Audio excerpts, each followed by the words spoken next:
Agenda, and how they were going to infiltrate the institutions of America to influence us in the direction they wanted us to go. To destroy our families, they wanted to promote cohabitation instead of marriage. They wanted to try to get children away into government programs at the earliest age possible.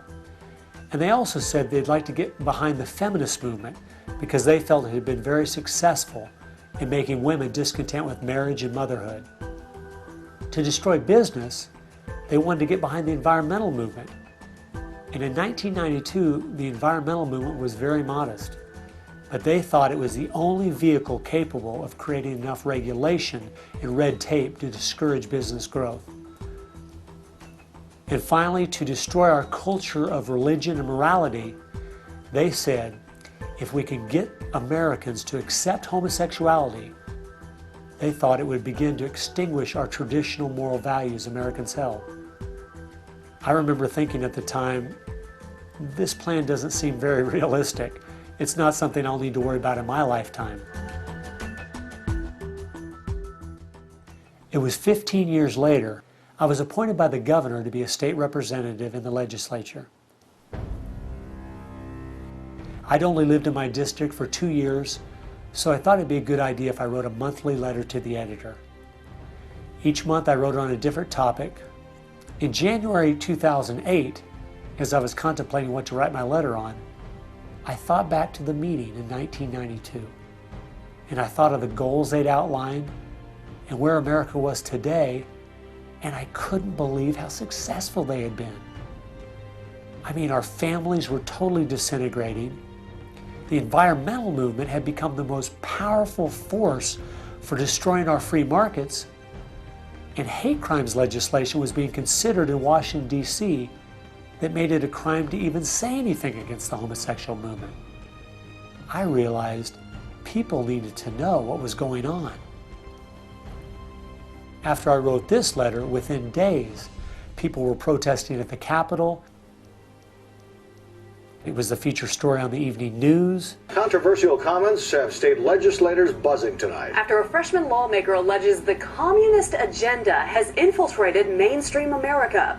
It's the big story, live at 6. And over 40 letters to the editor had been printed in response to what I'd said.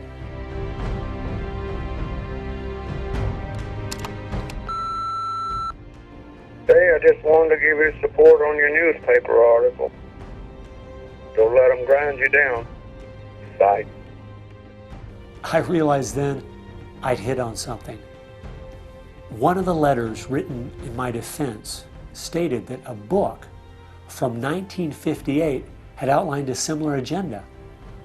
And this got my attention. The book was The Naked Communists by Cleon Skousen, who had been a former FBI agent. And inside the book it documented 45 current communist goals from 1958. And as I slowly read through the list, seeing how specific their agenda had been to subvert us on the inside, I couldn't believe it.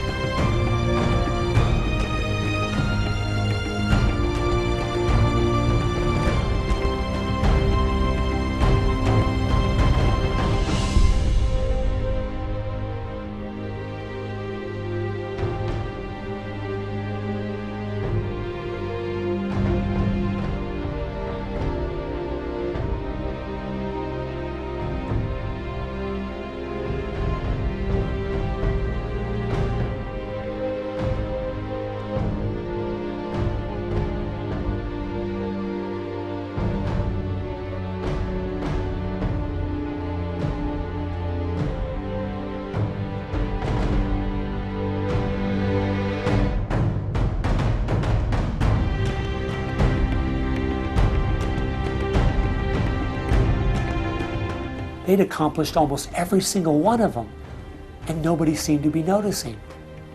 For at least the last 50 years, they'd been working actively behind the scenes, in the shadows, trying to move our people and our culture in a direction that was designed to destroy us.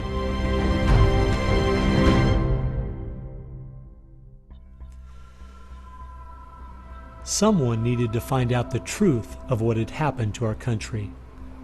Could all of these very specific goals have been accomplished by accident? Or was there something there, under the surface, intentionally rotting away America's culture? I decided to go and get the facts from some of my favorite writers and speakers around the country. These are a few of the questions I asked them.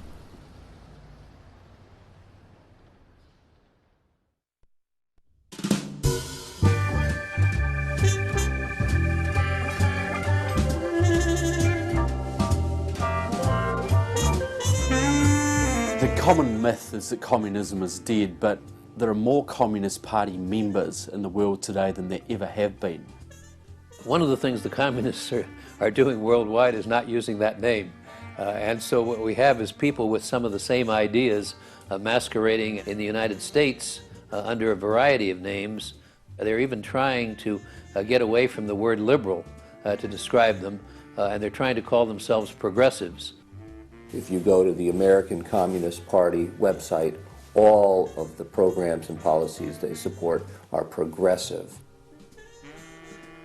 So progressives are anything from a hardcore liberal to a communist to a socialist. They all call themselves progressives, and they all have broadly the same values and work together.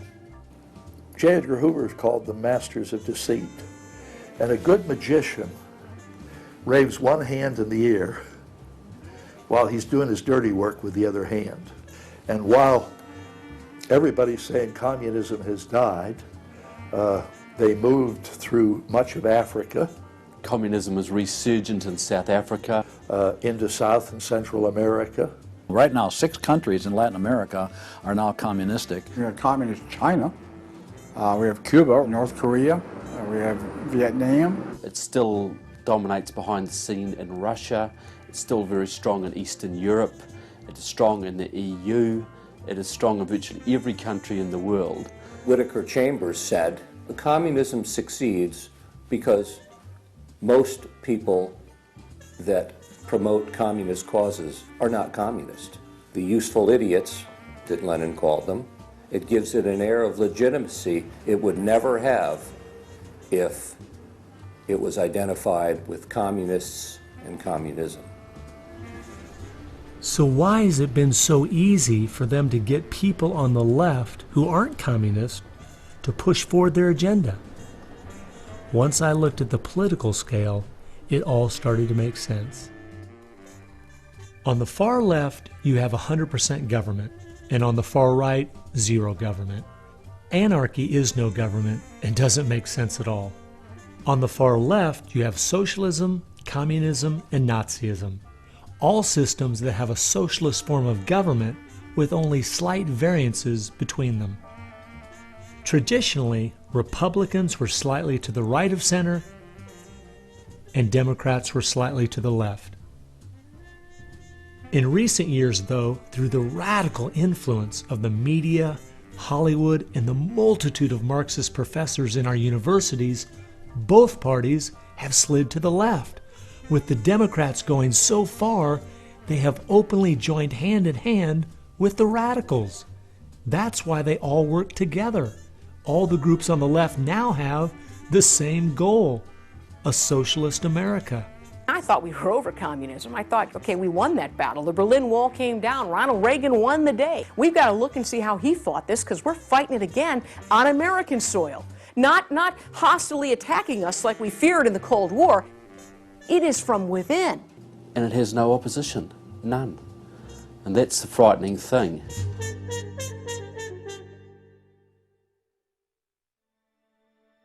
I think it's pretty clear to see communism isn't dead. They now disguise it by calling it different names, but the ideas behind it are alive and well. Almost 1.5 billion people still live in openly communistic countries.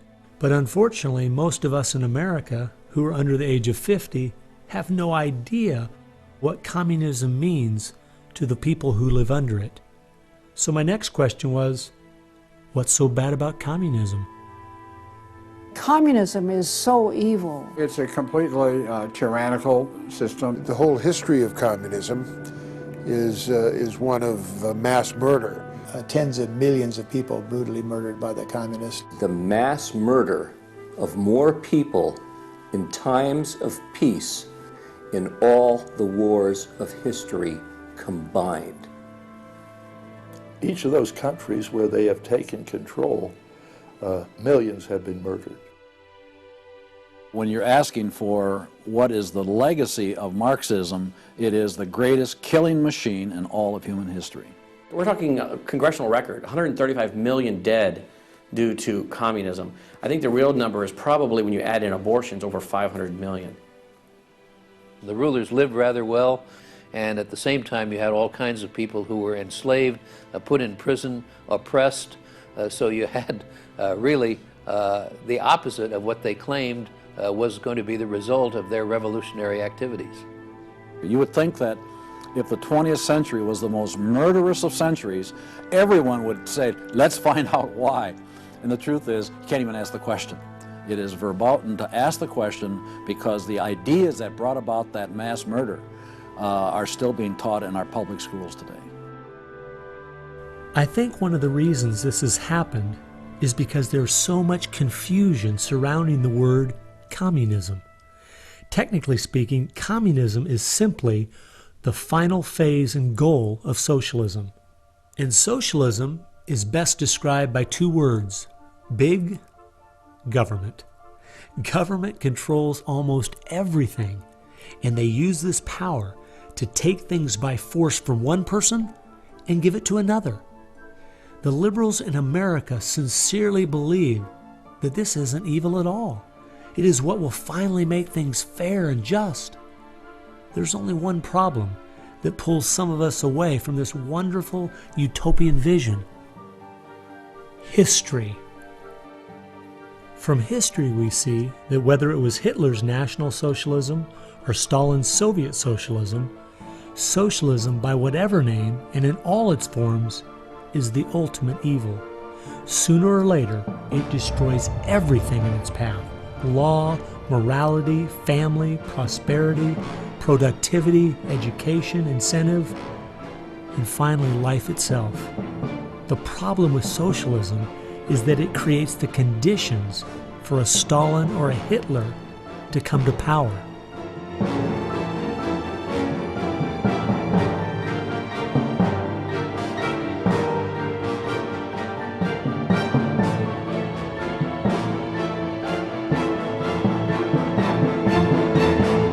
And that's why communism has such relevance today. It's the final destination on the road we're traveling.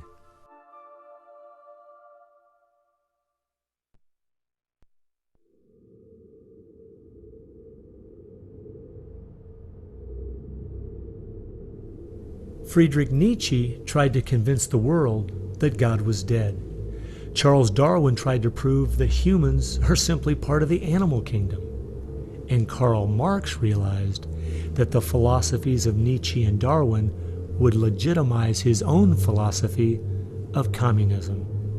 He knew their ideas would justify the brutality and slaughter that would be necessary to implement communism worldwide.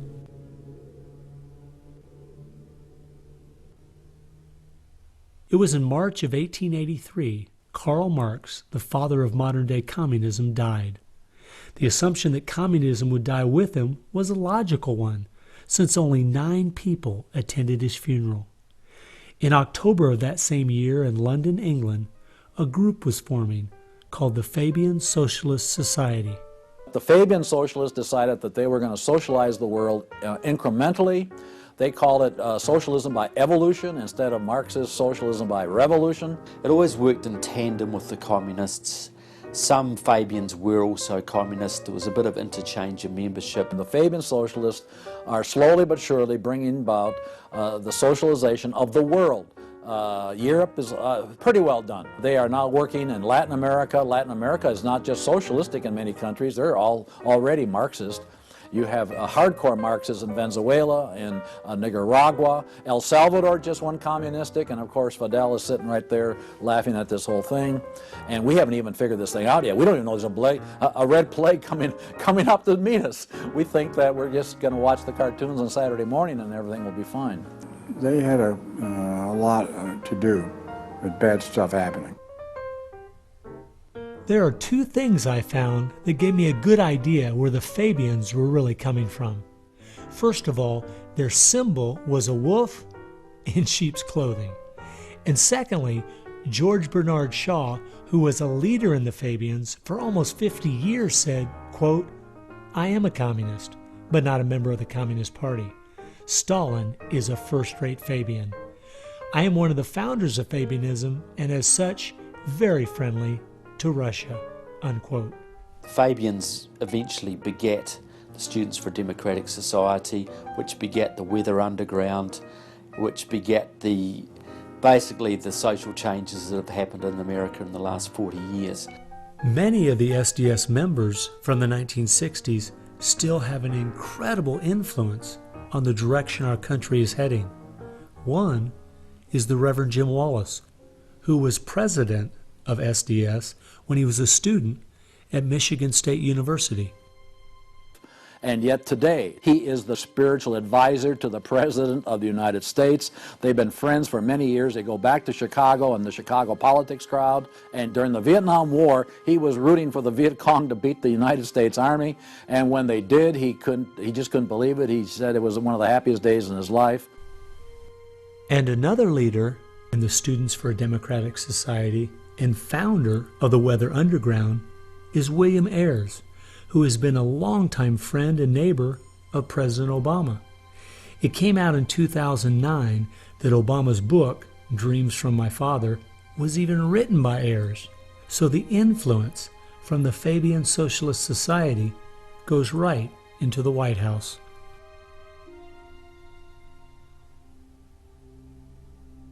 The next group I found that has seriously impacted America's culture is the Frankfurt School. The Frankfurt School was a sort of an outpost in America of European socialism. Willy Munzenberg, with a few other Bolsheviks, founded the Frankfurt School. The two leading members are Herbert Marcuse and Franz Neumann. Franz Neumann was, in fact, a Soviet agent. Their entire purpose was to stand the entire educational system of the West, and the United States in particular, on its head. Bertrand Russell, who worked with the Frankfurt School, said, "By using psychological techniques to teach the children, we will be able to produce, quote, an unshakable conviction that snow is black," unquote. They established a school here. With the help of John Dewey. He helps bring these German intellectuals to America in 1933, drop them down at Princeton, Berkeley, Brandeis, to go after education and media. Included in those goals were the teaching of homosexuality and sexuality to children, the promotion of excessive drinking, and destruction of religion in the United States. That was a big one. And they basically started the social rot. Willy Munzenberg said, "We are going to make the West so corrupt it stinks."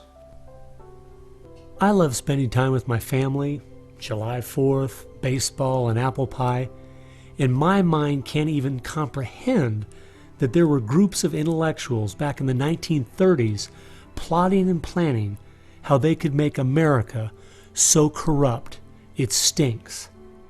There are certain lines and certain limits, and the left has always pushed it as hard as they can, as far as they can, and will protect any pornographer, any deviant, any negative cultural form they can find, basically to degrade the culture. And that goes right along with the feminism of today, which was part of the Frankfurt School's desire to destroy a patriarchal society for a matriarchal society. In other words, remove the father as the loving provider, discipliner, discipler, leader of his home, where you instill virtues and integrity and modesty. That's been broken down on purpose because they knew if they could destroy the family, they could destroy a nation. And instead of having a father who leads and disciples and protects the home and provides for the family, the government steps in as a nanny state. The Frankfurt School developed the concept of cultural Marxism. Penetrate the culture, take it over, and then everything else will follow. And of course they did that, and today we've had a complete cultural revolution. As many people in America are familiar with the phrase "make love, not war," that actually came from Herbert Marcuse, who was with the Frankfurt School. So these guys went after education, they went for media, and they've been very successful in changing the entire worldview of Americans through what they call political correctness, but it's really cultural Marxism, with the goal being to destroy Christianity, then create chaos, and then move to their ultimate goal, which is from cultural Marxism to traditional Marxism, which is socialism. Most of the strategy to remake America from within started with Antonio Gramsci, who wrote over 2,000 pages back in the 1930s outlining how to take a Judeo-Christian culture down from the inside. The plan he suggested has been the main focus of the left ever since. Antonio Gramsci was a neo-Marxist philosopher. Antonio Gramsci was an Italian communist. Antonio Gramsci is probably the biggest troublemaker in the world. He's probably got more responsibility for our social ills than anybody else on the planet. He knew of the importance of undermining the morals in the character of this country. Because America had a strong Christian heritage, you had to attack the culture. You had to change the culture. Even to pornography, into areas that most people normally wouldn't accept. He said that we're going to destroy the West by destroying its culture. We're going to infiltrate and we're going to turn their music, their art, and their literature against them. That means that you penetrate the universities, you write the books, the novels, the poetry, the music, the book reviews. And once you control the culture, then you can sort of shape the thought of rising generations. He differed with Marx. Instead of, for example, destroying the church and the other basic institutions, he said infiltrate them and use them to change the culture. What Gramsci had to say was that this is the way that government is perpetuated and society is perpetuated is through these churches, because they set the standards, they set the framework of the way people live, of rules, how a family should be structured. He didn't want a revolution on the streets that would be overturned by the police the next day. He wanted to change society over the long term so that we'd have a revolution without us even realizing it, basically. And the communists have been very effective in promoting their ideology in Hollywood, in the mass media. And I think he was quite right. I think that's exactly what has happened. I think that's the way it's worked. I think it's working that way now. And that's where a lot of these people come from. And that's been the big success story of communism in the last 50 years. It's the professors, it's the educationalists, it's the journalists. They are the shock troops, the Gramscian shock troops of the future. And one of Gramsci's all-star disciples, Saul Alinsky, became one of the most influential radicals of the 1960s. Well, Saul Alinsky was a prominent radical in 1930s Chicago. He worked closely with the Communist Party. He used to go down and train at the rifle range with Leon Dupre, who was later a mentor of Barack Obama. And they used to train to shoot because they knew the revolution was just around the corner. But that didn't come, so he got a bit more subtle. Well, Saul Alinsky called for a community organizer to stir things up, to create agitation. In fact, he said, you'll be accused of being an agitator, and that's exactly what you are. He wanted the haves and have-nots fighting with each other. It wasn't until I was watching an old film from World War II that I realized what the left has been doing in America to pit the poor against the rich, blacks against whites, and the young against the old, is the same tactic Hitler used to disunify Germany. You see, they knew that they were not strong enough to conquer a unified country, so they split Germany into small groups. They used prejudice as a practical weapon to cripple the nation. Remember that when you hear this kind of talk. Somebody is going to get something out of it, and it isn't going to be you. and they use the conflict as justification for more government to stop the chaos. So they create the chaos, and then they step in as a solution to the chaos. And as Francis Schaeffer said, once this chaos comes, most people will willingly give over to an authoritarianism because they don't want the chaos. His book was kind of the field manual, if you will, for these activist organizations. Which President Obama studied and taught at a workshop for 4 years in Chicago as a community organizer for ACORN. As I was reading through Rules for Radicals to see where he was coming from, I just happened to take a look at the dedication in the front of the book. And this is what I saw. Quote, "Lest we forget at least an over-the-shoulder acknowledgement to the very first radical, the first radical known to man who rebelled against the establishment and did it so effectively that he at least won his own kingdom. Lucifer." Unquote. Saul Alinsky from Antonio Gramsci has had an incredible amount of influence on our president and on our society, and he dedicates his book openly to Lucifer, Satan. I think that says more about where their ideas and plans are based than anything else. You asked what Saul Alinsky's impact is on the leftist movement today, and it basically defines it. It defines it. Saul Alinsky took the best of Gramsci and the best of the Fabian socialist ideas, combined, repackaged, and sold them to the 60s radicals. After studying Alinsky, Richard Cloward and his wife, Frances Fox Piven, came up with what is today known as the Cloward-Piven strategy. Now, their idea was basically that to destroy society or destroy capitalism per se, they needed to overload the system. The idea was to get everybody you possibly could on welfare, to get everybody you possibly could basically milking the system in some way or another. It was called the crisis strategy, and it became very well known by activists and radicals in the 60s. They published an article in the May 1966 issue of Nation magazine called The Weight of the Poor, in which they outlined their strategy. Rathke read that article, and Rathke ended up starting what we now know today as ACORN. And of course, Cloward and Piven had been studying Saul Alinsky. So Antonio Gramsci gives us Saul Alinsky. Saul Alinsky gives us the Cloward-Piven strategy, this husband and wife that said, hey, let's collapse the American economy by implementing so many entitlements, so much of a welfare state at collapse. Rathke studied the Cloward-Piven strategy. He starts ACORN. And of course, ACORN gave us Obama. And to show what a small world it is, Wade Rathke, who started ACORN, was the draft resistance organizer for SDS, the group the Fabians started.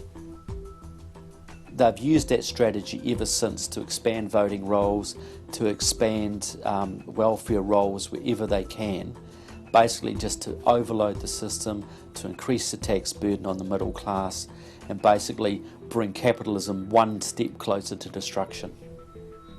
I guess we shouldn't be surprised that we still have open borders, that so many people are dependent on the government, and that the left keeps pushing these programs when all they've done is tear apart the black families in America and create generational cycles of poverty.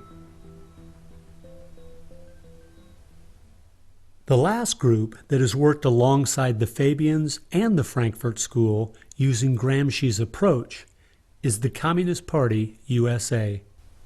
Probably the most important book on this subject is called Towards Soviet America by William Z. Foster. William Z. Foster was the head of the Communist Party himself. He ran for the President of the United States in 1932, but in the book Towards Soviet America, he literally lays out chapter by chapter by chapter what is entailed to bring about a USSA, not just a USSR.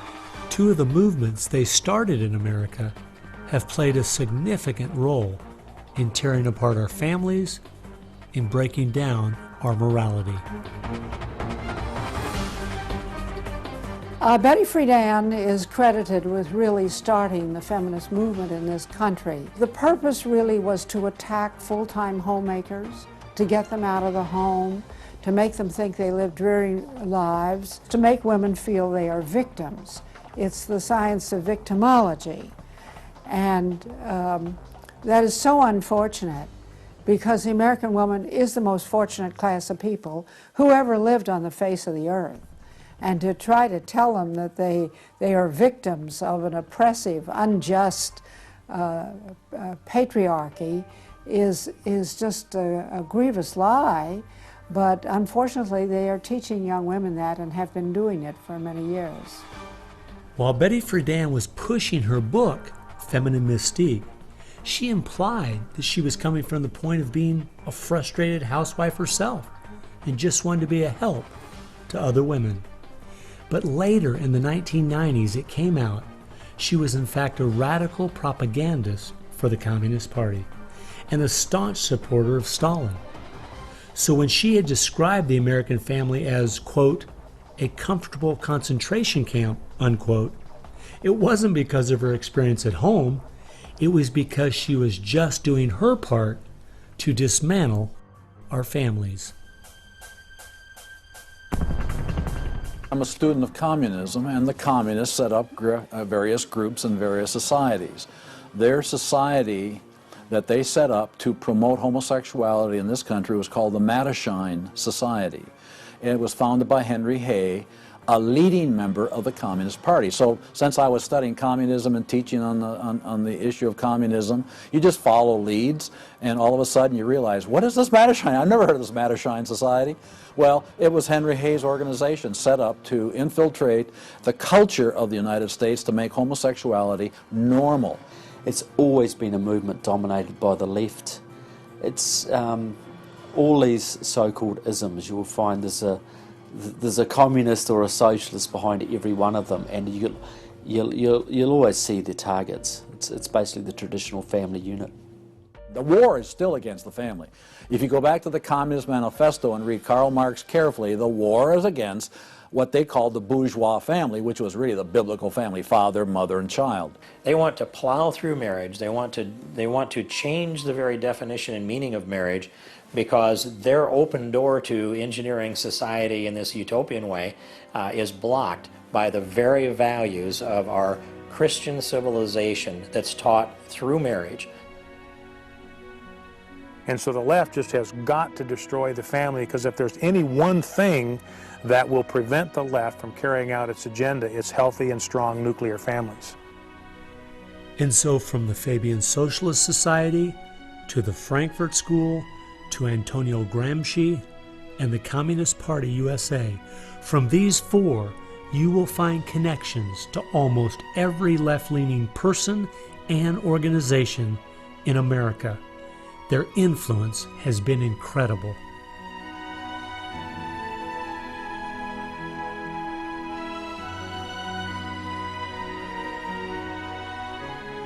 It was in the 1960s all the groups on the left seemed to realize Antonio Gramsci was right.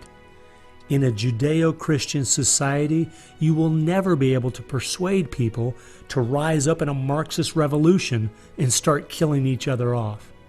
The only way to take the culture down is through penetrating the institutions of influence to change the people from within.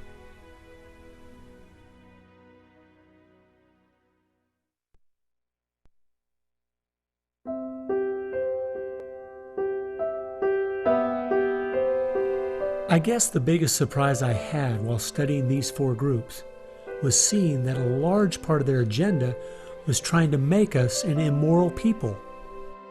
The communists knew in the 1930s and since that time, and the leftists know today, that if you can break down the cultural traditions, the basic rules of morality, then it's much easier to move people in different directions that are counter to the good of society. They recognize that it's all part of the same fabric. Their ideologies all work together to break down families, to break down the sanctity of human life, the value of human life, to break down the idea that there is a God that we are accountable to. They essentially are validating the Judeo-Christian worldview by the very things they attack. because in their effort to destroy our culture, they know that they have to go after the very things that the Judeo-Christian tradition honors and values.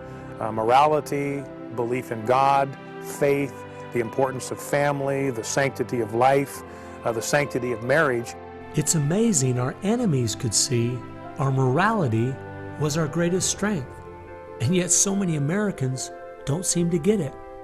Morality is simply having the character to do what you should do instead of what you have the freedom to do.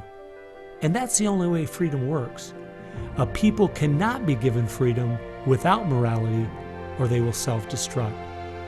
And that's what we see happening in America today. The bottom line is freedom and free enterprise are simply fruit on the tree of morality.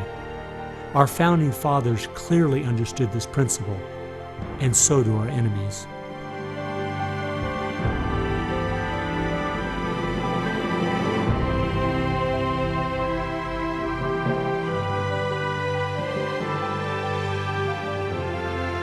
There is an important fact we need to face. If we had Ronald Reagan as president, low taxes, and a strong national defense, the ship certainly wouldn't be sinking as fast as it is now, but it would still be sinking. A booming economy doesn't take care of the major problems we face. 50% of all marriages end in divorce, 40% of all children born out of wedlock, over 3,000 women a day aborting their babies, 19 million new cases each year of sexually transmitted diseases, schools that teach the children everything is relative, there is no right or wrong, and the list goes on and on. I recently read in our local paper that over the last 12 months, almost 7% of all high school students in my state tried to commit suicide. Our society is falling apart, whether we want to admit it or not.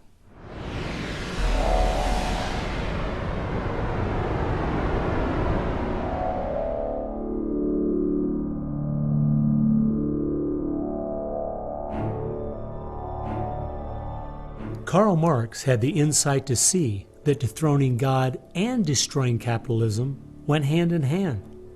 As you attempt to dethrone God by erasing the morality in a society and destroying his institutions, the family and the church, you are destroying capitalism.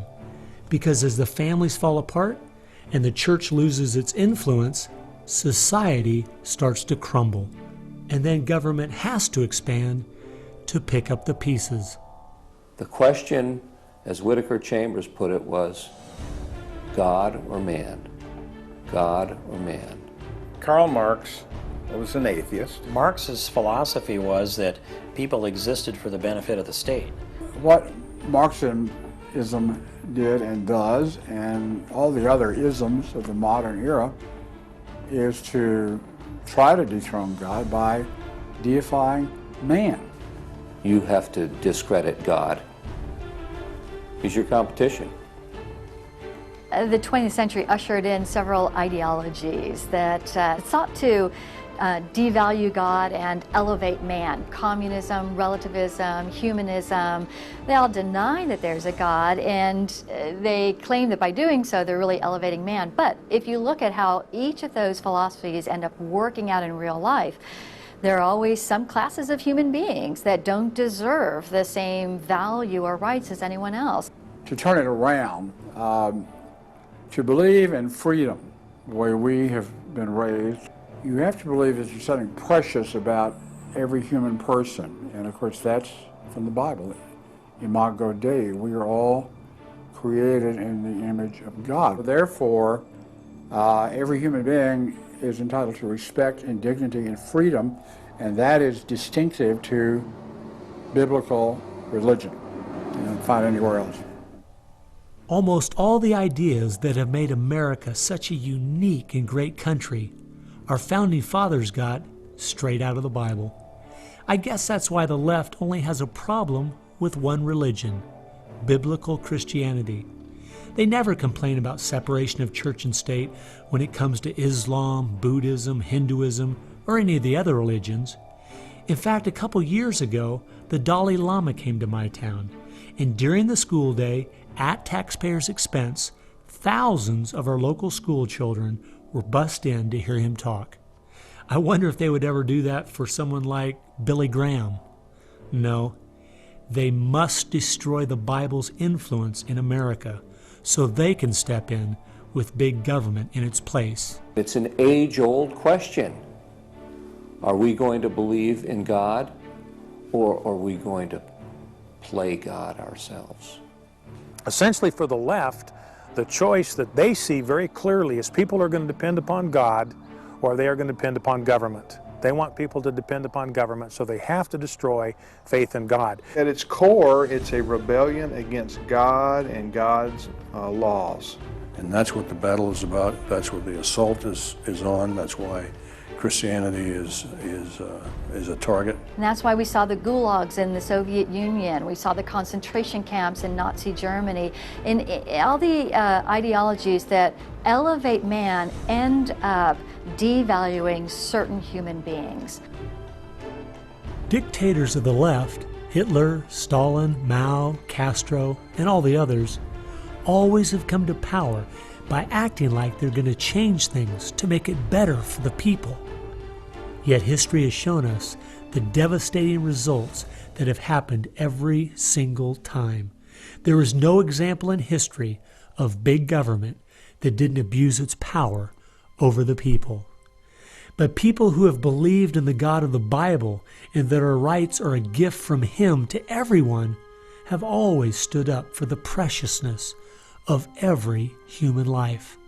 You look at those who have fought for true human rights throughout the ages, and it's those that do have a strong faith in God, those who fought against slavery, and those now today who are fighting for the sanctity of human life. Like the Declaration says, we hold these truths to be self-evident, all men are created equal. Aristotle didn't believe that. He said, no, some people are born to be slaves, and some other people are born to rule over them. And the reason that you and I know different, and it's not because we're smarter than Aristotle, he was a smart man. But we have something he didn't have. We have the Bible. And so, therefore, that's where we get these ideas. And from pagan antiquity or neo-paganism or all the modernisms, you get the opposite.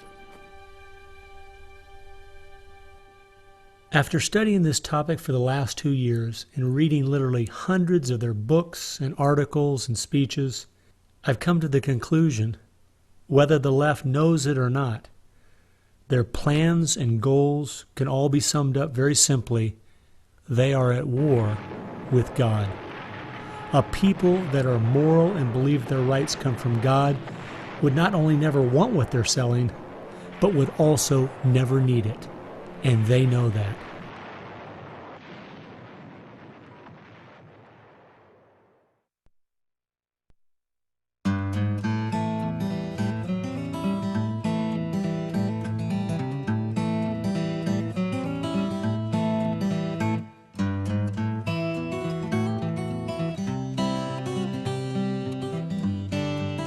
It's obvious if you're trying to subvert a country, you want to control the news. You want to control public opinion. And a lot of people realize, well, there's a biased media, and most people know that. Even the Washington Post admitted it. Yeah, we were biased for Obama, so what? And when you enter into the equation, so what? That means the biases, the opinions of the reporters enter into what is news. They decide whether you have a right to know. And it's no longer a bias. They turn from just political bias to activism. They go to the places that influence, or I should say, where they can have leverage.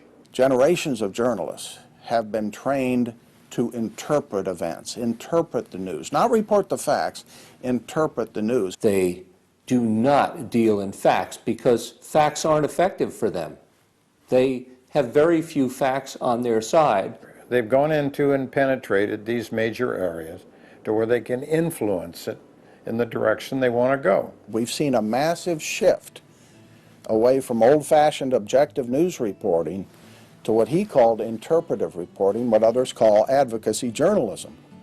And it's advocacy for a cause. And as a result, we have a news media in the United States that is extremely liberal at the present time. Which was a major, major goal, to control not merely the newsprint, but the television media and Hollywood. Stalin said himself, if I could control Hollywood, I could rule the world.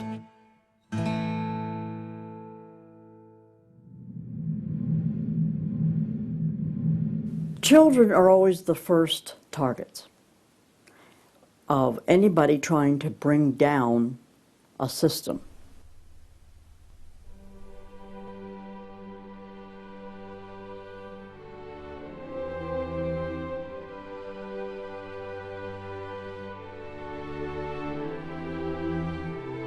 John Dewey is believed to be the most influential man in the whole area of public education.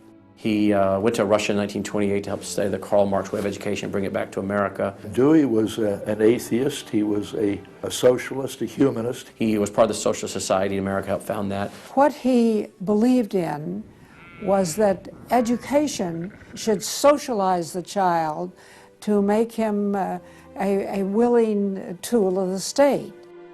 It might be surprising to some that the man who is still idolized as the father of public education in America is the very man who did everything in his power to dumb down our children so that they would willingly accept his vision of a socialist America.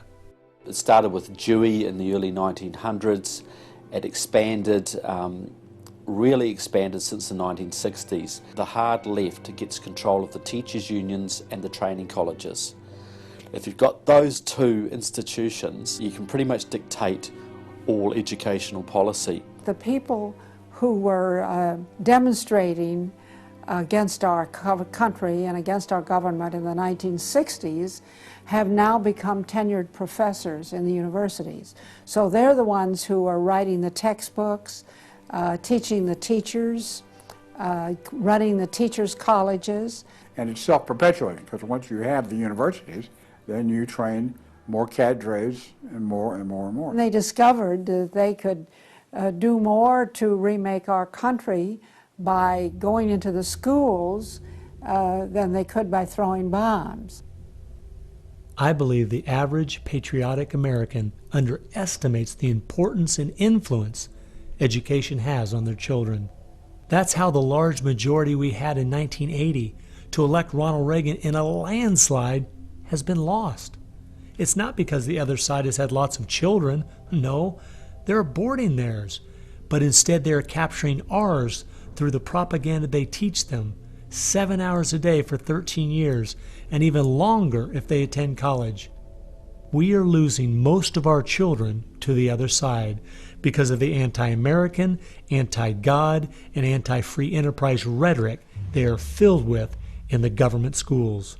Government schools are not teaching basic reasoning processes. They're not teaching logic. They're not teaching actual data of history and science and mathematics. And if your education is rather limited, then you're inclined to believe that government can be the solution to your problems. When you look at the desks in the schoolroom, you'll find 4 together, or maybe a table, they sit around a table.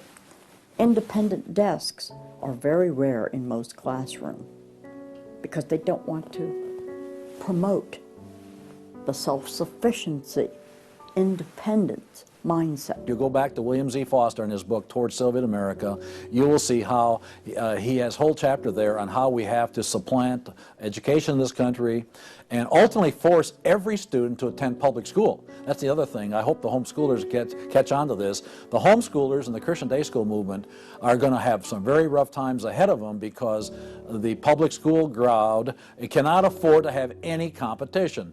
And they're being given plenty of competition by the homeschoolers right now. You see the effects of that in lowered educational standards. There's no more studying of the classics or studying of the civics or, you know, how the US Constitution was formed. It's all progressive education.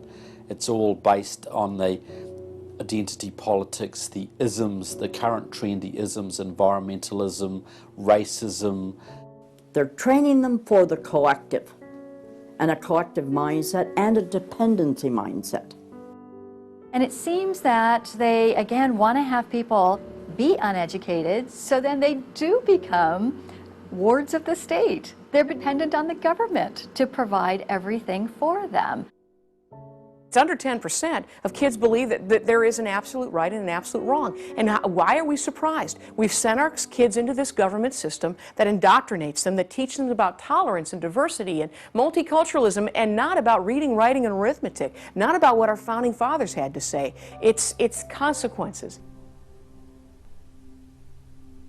Few would argue that the education the children are receiving in the public schools is pathetic at best.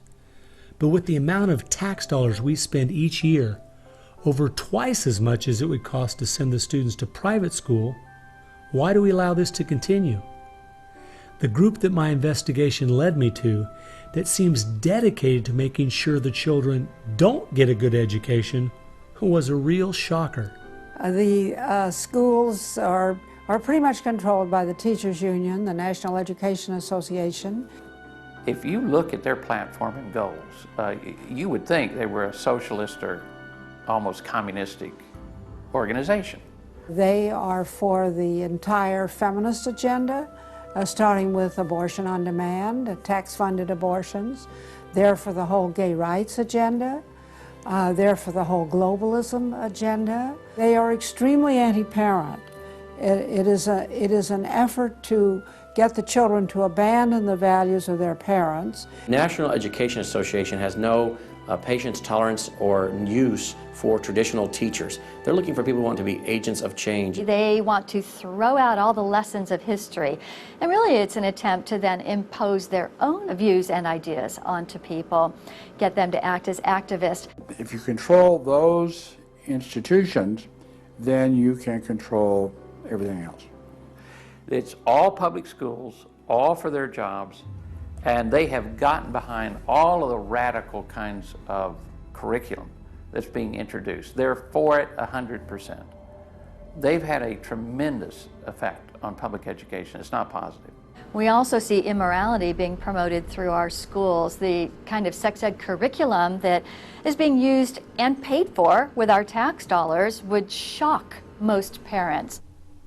I think one of the main problems we face is parents naively thinking that the schools are the same today as they were when they were young.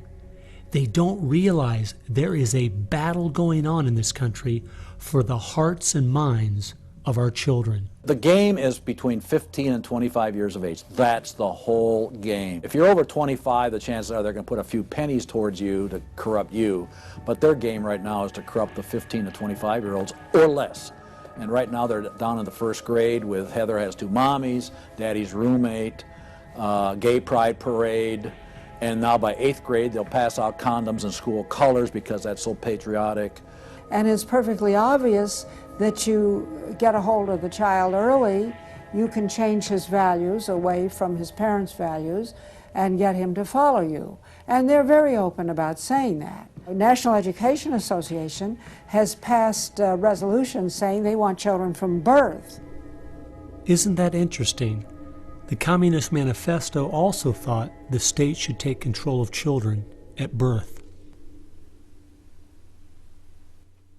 The left has always been good at disguising their real agenda by coming up with phrases made from words we are very familiar with, but then giving them new definitions.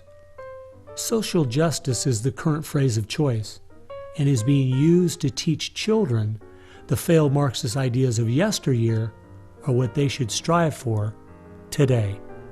We see social justice curriculum today, which is the buzzword for communism, socialism, Marxism, which Bill Ayers is teaching. It's in many of our colleges, and the social justice curriculum is being taught in high schools all over the nation. Justice is good. If you then start calling it something blank justice, then you're modifying it. And what it really means is, I think, taking from one group of people and giving to another group. So I would call it socialisms. And it's used to break down the differences between the way things are done and the way it should be done. So when they're teaching social justice in the schools, They're not talking about free enterprise and capitalism and individual self-responsibility, all the things that made America great. They're talking about the things that made Europe and the Soviet Union and China so bad. The longer we allow our schools to teach the children that America has so many faults it's not worth saving, instead of the fact that even with its faults, it is the greatest country that has ever existed, the less chance we have of ever turning our people back from the dead-end road we're currently on, a road that promises to give us a perfect world if we'll only give up our sovereignty and our freedom. You're going to find more and more of the following. This is now called a world pledge. We no longer want the Pledge of Allegiance to the flag of the United States of America because that is considered nationalistic, and of course the socialists, the communists, and the Marxists and the extreme left wing in the country want nothing to do with it. I pledge allegiance to the world, to care for earth, sea, and air, to honor every living thing with peace and justice everywhere. This came out, first of all, in Superior, Wisconsin. So Superior, Wisconsin was their guinea pig, and there was very little said against it, and so it would then go to the next and the next and the next, and before long you'll have the whole school system standing up saying, I pledge allegiance to the world instead of I pledge allegiance to the U.S. The public schools right now, if you'll read Towards Soviet America, have nearly accepted every item that William Z. Foster said we needed to place into the public school curriculum. And we're seeing the results, you know. People are not as informed as they once were. They think in different ways, and they think in the way that the left intends them to think. Antonio Gramsci realized that if you can take over the institutions and the culture, you will be able to use those to influence society to create the socialist man you want. I think the most brilliant part of his plan was that he realized you could not only create a man that wanted big government to take care of him cradle to grave, but, and this is the genius of Gramsci, you could create a man that needed big government to take care of him cradle to grave. A man so dumbed down and so minimized in society, he wouldn't have the intellect or character to take care of himself. The reason this is so deadly for America is that once we have a certain percentage of the population in that category, our limited constitutional form of government is no longer possible because too many people won't be able to exist in that framework. We are approaching that tipping point rapidly.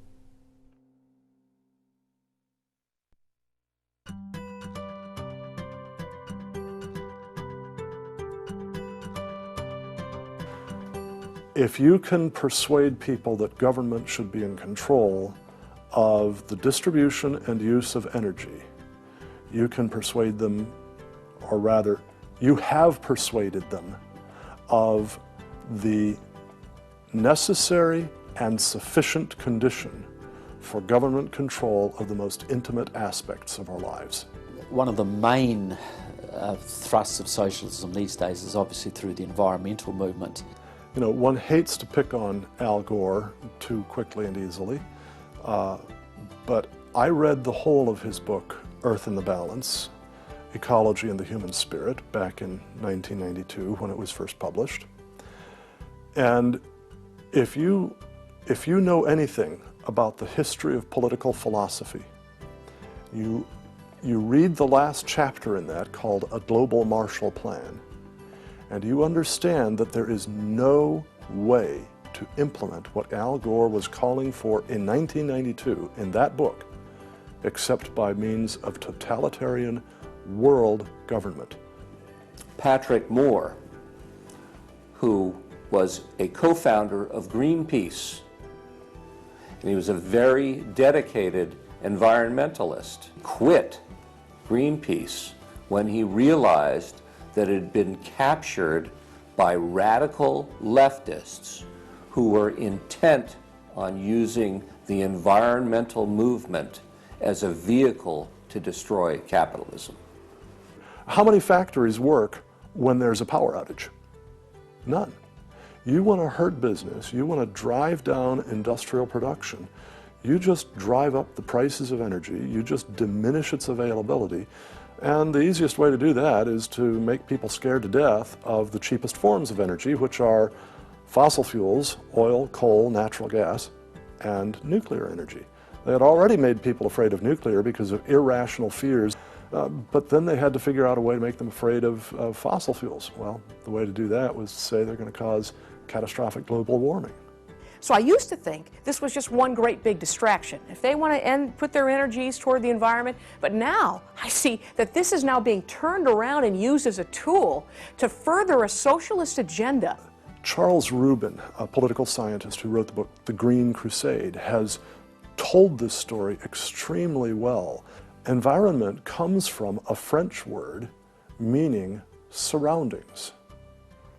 Well, now, what is surroundings? Everything around you, right? And so, as Rubin points out, environmentalism is literally everythingism. And so, if you were a socialist, committed ideologically to the notion of government having control of everything about our lives, and you saw that you were losing the contest in terms of the creation of wealth and its distribution to capitalism, you had to find some other basis on which to promote your vision of government and to pursue its implementation.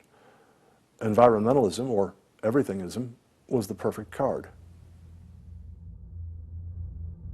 In December of 2009, when the ClimateGate scandal broke open and it became public that even the leaders of the movement knew the whole global warming idea was a farce, it wasn't them just having bad data, we as Americans knew once and for all that this movement was simply part of their agenda. It's my guess that regardless of the evidence that comes out against them, they will not let this tool they have waited the last 100 years for go to waste. A tool that gives them the absolute power and control they want, but allows them to get it under the guise of saving the planet.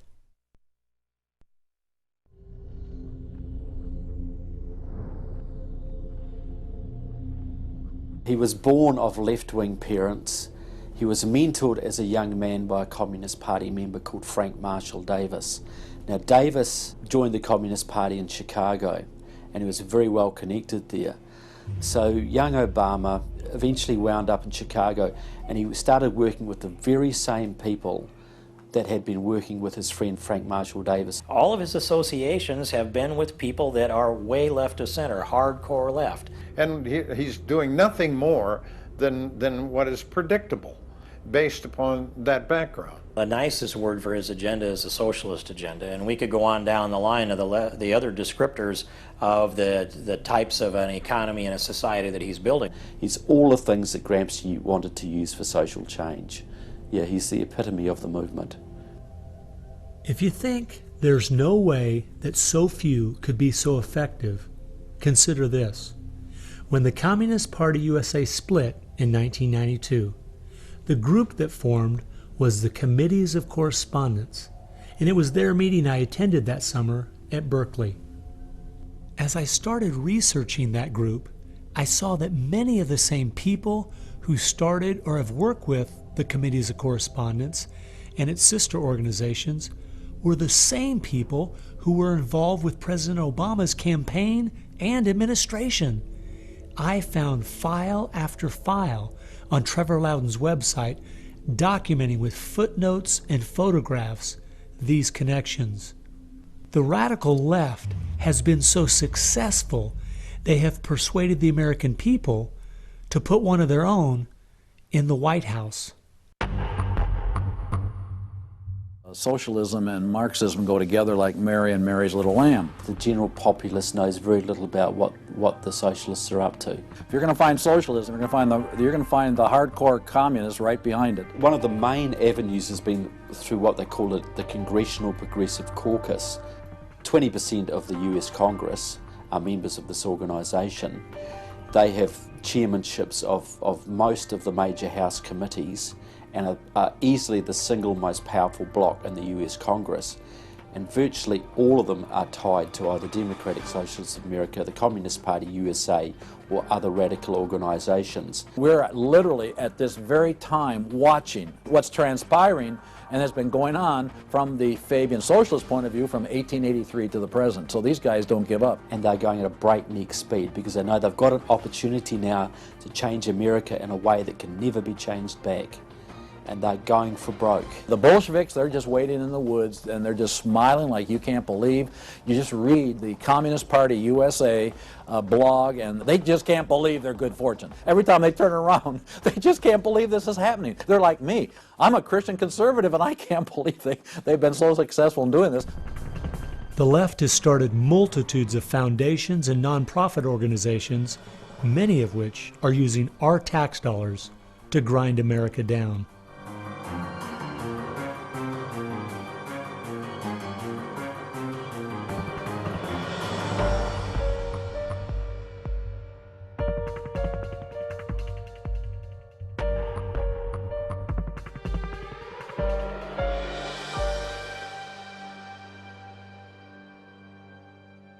They use all kinds of patriotic words to masquerade an extreme leftist orientation, which, if anything, would enslave the people in the same kinds of things with the same kind of ultimate results as communism had. The communists will let the socialists go so far, and then ultimately the communists really turn on their fellow socialists and they wipe them out too.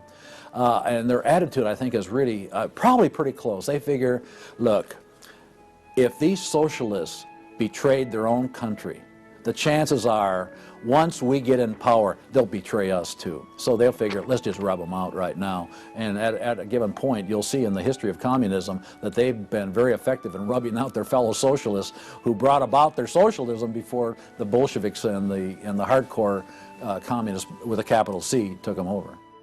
One thing we do really have to recognize is this is a domestic enemy. This is not just people with different ideas. These are not just nice folks who have funny, silly ideas that they will eventually figure out are just not very mature. No, these people are dangerous, dangerous enemies, and they are intent on overthrowing this country and imposing a socialist system that will mean extreme hardship for the vast majority of people in this country. That's true with them constantly seeking to re-engineer society so they reach this level of utopian perfection. Where we, on the other side, we advance the idea that this is about the cause of freedom, and if it hadn't been for Jesus Christ, there never would have been a United States of America, because the inspiration for freedom drove our founding fathers. They were informed by their faith, and I believe guided by the hand of God.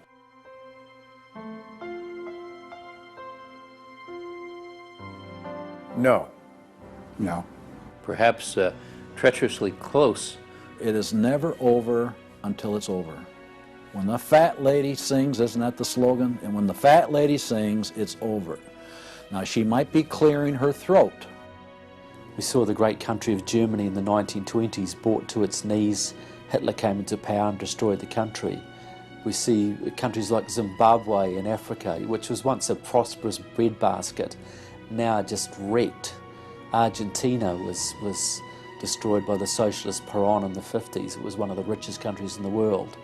So, no, we're not at the point of no return, but it's getting pretty late in the day. There's no time to be casual, that's for sure. We've spent too many years thinking, because we have Republicans in office or the stock market is doing well, that everything's okay. This is why the left has gained so much ground. It doesn't matter who's been in office. They've just continued pushing forward with their agenda. Well, I believe this is our last chance to push back.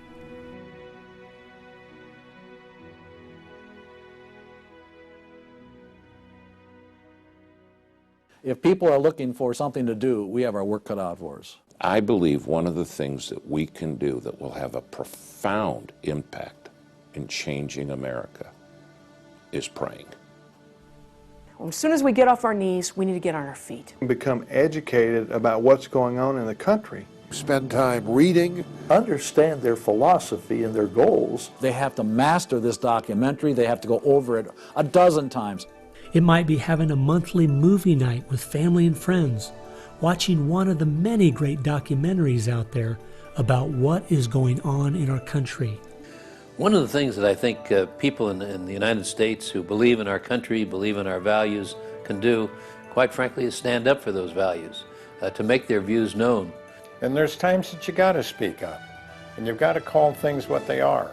We need to be willing to be criticized and to not be silent because of the criticism. It was Martin Luther who said, if we're faithful on all battlefronts besides, precisely where the battle's the hottest, then we're traitors to the cause. I like the quote by Abraham Lincoln, who said that silence makes cowards out of the best of men.